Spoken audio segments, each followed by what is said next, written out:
Participants में चलते हैं, जो कि आज का टॉपिक है। So participants of the market, participants of the market, ठीक है। अब ये जो पर्टिकुलर टॉपिक है, ठीक है, ये जो पर्टिकुलर टॉपिक है, ये टॉपिक बहुत ज़्यादा इम्पॉर्टेंट है। क्यों इम्पॉर्टेंट है? बिकॉज मार्केट में लोगों को नहीं पता होता कि कितने तरीके के पार्टिसिपेंट्स होते हैं, ठीक है। हम लोग एक एक करके सारे टॉपिक्स को स्टडी करेंगे, ठीक है, एक एक करके सारे टॉपिक्स को हम लोग स्टडी करेंगे, जिसमें हम लोग देखेंगे कि पार्टिसिपेंट्स क्यों ज़रूरी है, ठीक है। सो नंबर 1 इज़ FIIs, जिसको कि हम लोग बोलते हैं foreign institutional investors. After that DIIs, जिसको कि हम लोग बोलते हैं डोमेस्टिक इंस्टीट्यूशनल इन्वेस्टर्स, ठीक है। आफ्टर दैट हम लोग HNIs को भी स्टडी करेंगे, जो कि कौन होते हैं? हाई नेट वर्थ इन्वेस्टर्स, ठीक है। आफ्टर दैट कौन आता है? तो आते हैं हमारे जैसे रिटेलर्स, अब इनकी भी कुछ क्राइटेरियाज़ है, ठीक है, इनकी भी कुछ क्राइटेरियाज़ है, जैसे 1, 2, 3 एंड 4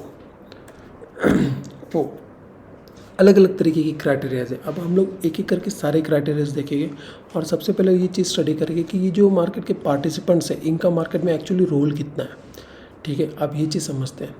अब ये टॉपिक स्टडी करने का सबसे इम्पॉर्टेंट रीज़न ये है कि हमको इनकी स्ट्रेंथ जाननी है। क्यों स्ट्रेंथ जाननी है? Just because of one thing, कि मार्केट में ये जितने भी पार्टिसिपेंट्स हैं, एक्चुअली में मार्केट के अंदर इनका कंट्रीब्यूशन कितना है, ये समझना बहुत ज़्यादा इंपॉर्टेंट है। ये जो मार्केट है, इसके अंदर इनका कंट्रीब्यूशन कितना है, ये समझना बहुत ज़्यादा इंपॉर्टेंट है। अगर मैं कहूँ कि ये जो रिटेलर्स हैं, ये हमारी तरह जो रिटेलर्स हैं, ये in terms of number in crores है, ये in terms of number in crores है, but in terms of money कितने? कुछ आइडिया है? जस्ट इमेजिन करो, अपने अंदर एक नंबर आइडेंटिफाई करने की कोशिश करो, कितने हो सकता है?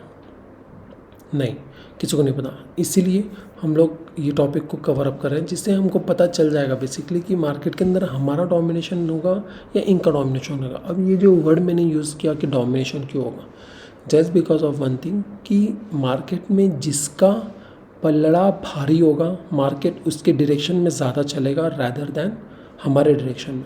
अब ऐसा क्यों मैं बोल रहा हूँ? Just because of one thing, कि मार्केट में हो चाहे अपना घर हो, चलता उसी का है जिसका कंट्रीब्यूशन सबसे ज़्यादा होता है, ठीक है। तो अगर घर में हमारा कंट्रीब्यूशन नहीं है तो हमारा चलेगा क्या? नहीं चलेगा। वैसे ही अगर मार्केट में भी हमारा कंट्रीब्यूशन कुछ नहीं है तो हमारा चलेगा क्या? नहीं चलेगा। तो फिर जिनका कंट्रीब्यूशन सबसे ज़्यादा है, क्या उनका चलेगा? यस, उनका चलेगा भी और मार्केट उनके डायरेक्शन में चलेगा भी, ठीक है। सो अब ये जो पर्टिकुलर टॉपिक है, इसलिए हम लोग स्टडी कर रहे हैं, जहाँ पे हमको पता चल जाएगा कि हमारा डोमिनेशन है भी या नहीं है, ठीक है। अब नंबर 1 हम लोग FIs को छोड़ देते हैं, हम लोग जाते हैं DIs के पास, ठीक है। ये DIs कौन होते हैं? DIs मतलब डोमेस्टिक इंस्टीट्यूशनल इन्वेस्टर्स, जो कि इंडिया के अंदर बेस्ड एक ऐसे इंस्टीट्यूट कंपनीज होते हैं जिनका स्टॉक मार्केट के अंदर डायरेक्ट या इनडायरेक्ट वे के अंदर फंड जो होता है वो इन्वेस्टेड होता है। सो ऐसे कितने कंपनीज है जिनका मार्केट में फ़ंड डायरेक्ट या इनडायरेक्ट वे में इन्वेस्टेड है, तो वो अभी देखते हैं, ठीक है। सो अगर आप पूछो कि कौन कौन से ऐसे कंपनीज हो सकते हैं, तो मैं लिख देता हूँ, like banks, mutual funds, insurance companies, finance companies, asset management companies, portfolio management schemes, SIPs and और कितने कंपनीज हो सकते हैं? क्या लगता है? इतने। आफ्टर दैट आपको FD कहाँ पे लगता है वो सारा पैसा? पेंशन स्कीम्स कहाँ लगते हैं ये सारे पैसे? ये सारे रही। तो ऐसे कंपनीज जिनका इन फाइनेंशियल सेक्टर्स के अंदर काम होता है। अगर मैं बात करूँ DIIs का, जो कि इतने बड़े बड़े कंपनी से, अगर मैं सिर्फ इंडिया के टॉप सब इन सभी सेक्टर के सिर्फ टॉप कंपनीज के बारे में पूछूँ तो बैंक्स अगर मैं पूछूँ तो HDFC, म्यूचुअल फंड बोलूँ तो UTI, insurance LIC, finance Bajaj, asset management HDFC, portfolio management SBI। अब ये जितनी भी कंपनीज के मैंने नाम लिखे हैं यहाँ पे, ये जितनी भी कंपनीज के नाम मैंने अभी बताया, क्या लगता है इनके पास मैन पावर कितना होगा? हम लोग जब ट्रेड करने बैठते हैं तो हम लोग इंडिविजुअल बैठते हैं, ठीक है, बट ये लोग जब काम करने बैठते होंगे तो इनके पास मैन पावर कितना होगा? ठीक है, यानी ये लोग हज़ार लोगों के साथ बैठ कर के काम करते हैं, ठीक है। इनके पास टेक्नोलॉजीज कैसी होगी?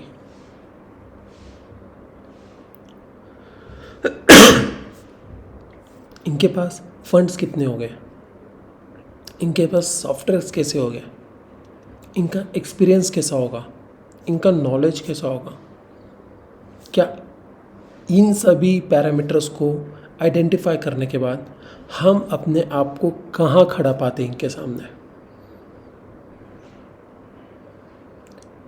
मेरे कहने का मतलब आपको समझ में आ चुका है कि in compare to FIIs and DIIs हम लोग कहीं पर भी नहीं है, ठीक है, बट स्टिल हम लोग को बस एक कंपैरिजन करना था ताकि हम अपना एक व्यू बना सकें मार्केट में कि हमको एक्चुअली में डिसीजन कैसे लेना है, ठीक है। तो उस हिसाब से हम लोगों ने देखा कि मार्केट के अंदर हमारा कंट्रीब्यूशन कितना रहेगा, अभी देखते हैं, ठीक है। अब जाते हैं FIIs के पास। तो जो कंपनीज़ इंडिया में है, क्या वैसी कंपनीज़ फॉरेन में भी हो गया? और पूरे फॉरेन में अगर मैं फॉरेन की बात करूं, कितने कंट्रीज़ हैं? 200 कंट्रीज़ हो गए लगभग, है ना। अगर मैं 50% भी पकड़ूं तभी वो 100 कंट्रीज़ होते हैं। क्या वो 100 कंट्रीज़ सब कोई, क्या उनके पास ऐसी banks, mutual fund, insurance companies होगी? यस, ऑब्वियस बात होगी। तो अब मुझे बताओ कि उनके पास कितना मैन पावर होगा, उनके पास कौन सी टेक्नोलॉजी होगी, उनके पास कौन से सॉफ्टवेयर्स होंगे, उनके पास फंड्स कितना होगा, उनका एक्सपीरियंस कैसा होगा? इंडियन प्लेयर से भी ज़्यादा होगा? यस। चलो मैं एक बेसिक चीज़ यहाँ पे आपको बता देता हूँ। एक कंट्री है USA, जहाँ पे एक कंपनी है जो कि एसेट मैनेजमेंट कंपनी है। उस कंपनी का नाम है ब्लैक रॉक। अब ब्लैक रॉक कंपनी के बारे में बहुत सारे वीडियोस आपको मिलेंगे, अच्छा है, यूट्यूब के ऊपर। मैं सजेस्ट करूँगा कि आप वर्ल्ड अफेयर्स एक चैनल है, उस चैनल के ऊपर ब्लैक रॉक के बारे में डिटेल्ड वीडियो बना कर रखा हुआ है, आप जा कर के देख सकते हो। बहुत अच्छी वीडियो है, मैंने भी देखी हुई है, ठीक है। आपको अंदाज़ा मिल जाएगा कि वो कंपनी कितनी बड़ी है। इंडियन अगर इकोनॉमी की मैं बात करूं, इंडियन इकोनॉमी $4 ट्रिलियन की है, $4 ट्रिलियन। और ये ब्लैक रॉक जो कंपनी है, ये अकेली $10 ट्रिलियन मैनेज करती है, और ये एक USA की कंपनी है।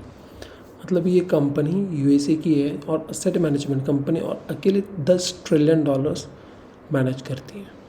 अब इससे हमको क्या, इससे हमको ये कज ऐसी ही कंपनीज मार्केट में FIIs बोली जाती है, ठीक है। अब ब्लैक रॉक सिर्फ अमेरिकन कंपनीज में नहीं, वर्ल्ड के सारे इकोनॉमी में इन्वेस्टेड है, ठीक है, इंक्लूडिंग इंडिया आल्सो, ठीक है।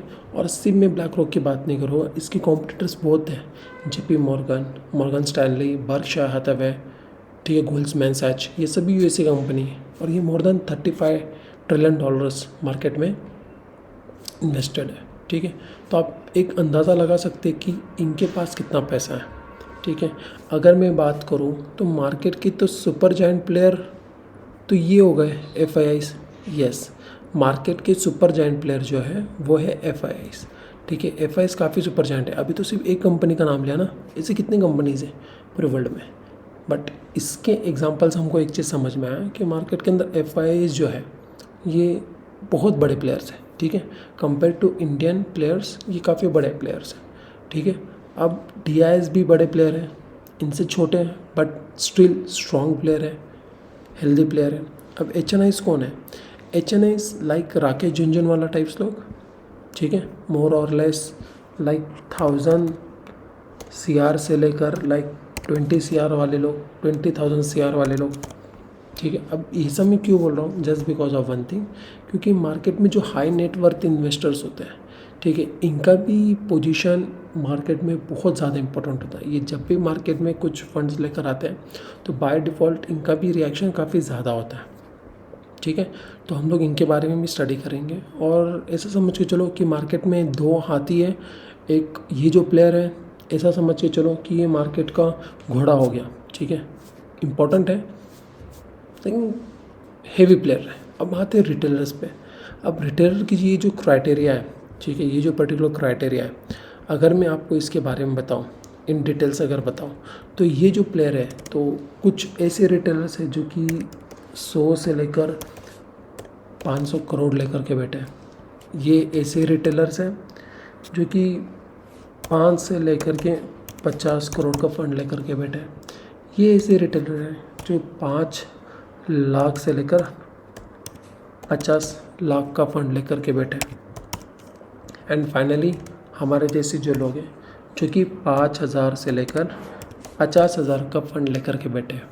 अब मुझे बताओ, मार्केट के अंदर ये जो प्लेयर है, ये पूरा प्लेयर, ये कंपेयर टू ये सारे प्लेयर्स हैं, इनके मुकाबले में कितना बड़ा है। इनका volume in terms of number बहुत ज़्यादा है, ठीक है। अगर मैं एक राउंड बनाऊं, ठीक है, एक सर्कल बनाऊं, अगर मैं कहूं तो इन टर्म्स ऑफ नंबर ये जो पार्टिसिपेंट्स है रिटेलर, इन करोर्स है।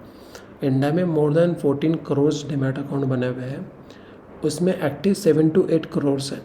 तो देखा जाए तो इन टर्म्स ऑफ इंडिविजुअल ये काफ़ी बड़ा नंबर है, but in terms of money, in terms of finance, in terms of experience, in terms of technology, in terms of softwares, everything, क्या इनका कंट्रीब्यूशन इनसे ज़्यादा है? नहीं है। कितना है? तो हार्डली 3%। मार्केट के अंदर हमारे जैसे रिटेलर का कंट्रीब्यूशन हार्डली 3% है, सिर्फ 3%।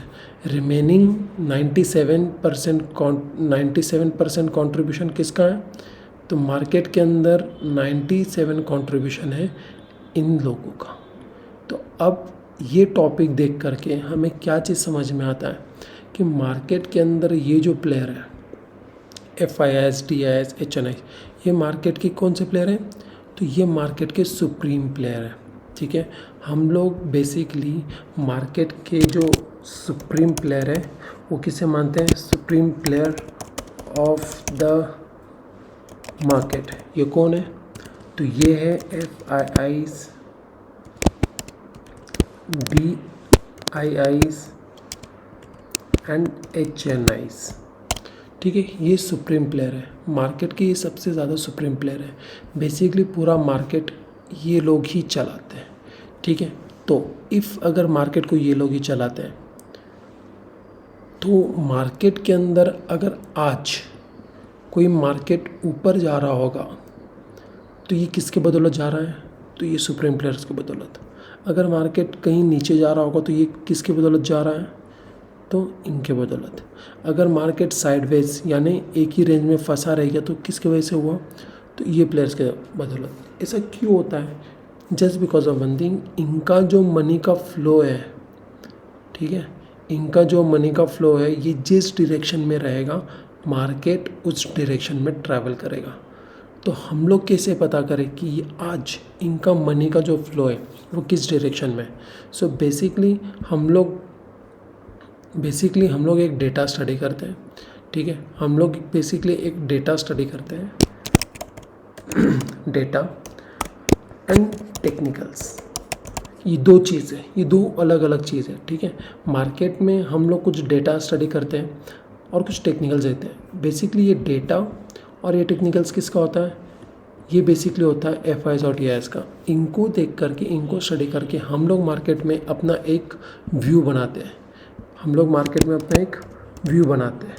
और व्यू बना करके हम लोग बेसिकली क्या प्लान करते हैं कि आज मार्केट के अंदर मुझको बुलिश व्यू रखना है, नज़रिया रखना है, या फिर आज मेरे को मार्केट के अंदर अपना एक bearish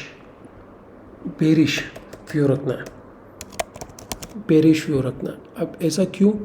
just because of one thing कि मार्केट का अगर सुप्रीम प्लेयर ही बुलिश है तो मैं मार्केट के साथ बुलिश ही व्यू रखूँगा, क्योंकि मार्केट को ये चला रहा है।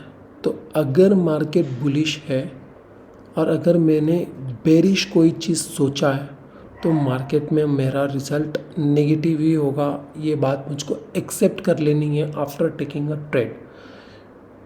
लेकिन मार्केट में अगर FIS, DIS, HNIs that means supreme player of the market का व्यू अगर बुलिश है और मैंने भी अपना व्यू अगर बुलिश रखा है तो ऑब्वियसली वहाँ पे मेरी प्रोबेबिलिटी ऑफ विनिंग क्या हो जाती है? हाई। तो बेसिकली हम लोग मार्केट में जब भी ट्रेड करने आते हैं तो हम लोग एक व्यू के साथ ट्रेड करने आते हैं, व्यू बेस्ड ट्रेडिंग करने आते हैं, व्यू लेस ट्रेडिंग नहीं। अब ऐसा मैं क्यों बोल रहा हूँ? Just because of one thing, जिन लोगों को बेसिकली मार्केट में पता नहीं है कि ये जो पार्टिसिपेंट्स हैं इनके कंट्रीब्यूशन से ही बेसिकली मार्केट ट्रैवल होता है और रन होता है, वो लोग मार्केट में हमेशा इनके अगेंस्ट जा कर के लड़ते हैं। अब इनके अगेंस्ट में जा कर के लड़ते का मतलब क्या है? इनके अगेंस्ट में जा कर के लड़ने का मतलब ये है कि बेसिकली मार्केट के अंदर ये जो प्लेयर्स हैं, सो बेसिकली मार्केट के अंदर जो प्लेयर्स होते हैं इनके वजह से ही मार्केट ट्रैवल करता है। लेकिन 99% ऑफ द ट्रेडर्स, नए ट्रेडर्स बेसिकली मार्केट में क्या कर जाते हैं? वो लोग मार्केट में इनके अगेंस्ट ट्रेड करने के लिए जाते हैं। अब इनके अगेंस्ट में ट्रेड करने जाते का मतलब क्या है? जब मार्केट बुलिश होता है ये लोग अपना एक व्यू क्या बना कर चलते हैं? ये लोग अपना व्यू एक बेरिश बना करके चलते हैं, जो कि कम्प्लीटली मतलब फैक्ट अगर देखा जाए तो ये कम्प्लीटली गलत फैक्ट है कि अगर मार्केट के सुप्रीम प्लेयर बुलिश है तो बाय डिफ़ॉल्ट आपका भी बुलिश रहना बहुत ज़्यादा ज़रूरी हो जाता है। क्यों? ऐसा क्यों मैं बोल रहा हूँ? Just because of one thing कि मार्केट के अंदर आपका पार्टिसिपेशन ही कुछ भी नहीं है। क्योंकि मार्केट में अगर आपका पार्टिसिपेशन कुछ है ही नहीं तो बाय डिफ़ॉल्ट मार्केट आपके अकॉर्डिंग नहीं चलेगा। ठीक है, तो ये एक जो टॉपिक था जो कि participants of the market, very important topic. ठीक है, मैं बहुत ज़्यादा इसको प्रायोरिटी देता हूँ क्योंकि मार्केट में सुप्रीम प्लेयर ही सब कुछ है। ठीक है, सो दैट्स इट ये टॉपिक के लिए। आई होप आपको कुछ चीज़ें समझ में आ गई होगी। सो अगर कुछ चीज़ें नहीं समझ में आई तो आप कमेंट में लिख देना, मैं उसके लिए भी एक अलग से वीडियो बना दूंगा। ठीक है, आप मुझको पर्सनली मैसेज भी कर सकते हो, ठीक है, मेल भी कर सकते हो, जो भी चीज़ होगा मैं आपको डायरेक्टली रिप्लाई कर दूंगा। ठीक है, थैंक यू सो मच।